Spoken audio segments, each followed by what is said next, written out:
J'ai une dernière question à vous poser, Julien Denormandie. Et là, on va quitter l'agriculture. Vous avez été ministre du Logement. Vous avez vu... Moi, j'ai été marqué vraiment par les propos de cette mère de famille adressée, oui, à Emmanuel Macron. J'ai mon fils de 8 ans qui m'a demandé si le prénom Pierre existait.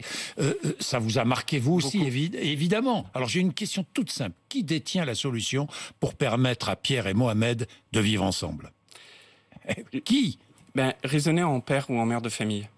Parce que le débat qui a eu lieu, c'est pour créer de la mixité sociale, il faut éviter il faut permettre à chacun d'aller vivre dans les mêmes endroits en commun.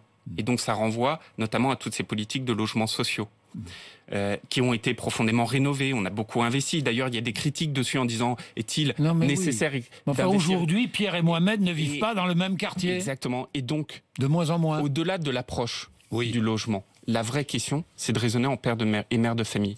Pourquoi aujourd'hui vous y allez habiter dans un quartier ou pas? Pour 2 raisons principales. La sécurité et l'école. Oui.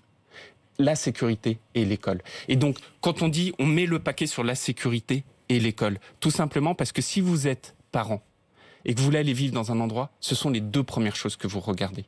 Et si on veut qu'il y ait plus de mixité dans nos quartiers, au-delà des efforts qu'on fait sur le logement, et c'est l'ancien ministre du Logement de la Ville qui le dit, et je me suis beaucoup battu pour ça, les 2 priorités qu'on doit faire, c'est la sécurité et l'école. Et quand je vois qu'on a dédoublé les classes, quand je vois qu'on recrute massivement les policiers, quand je vois qu'on fait tout ça, ça va dans le bon sens. Après, c'est des années de retard.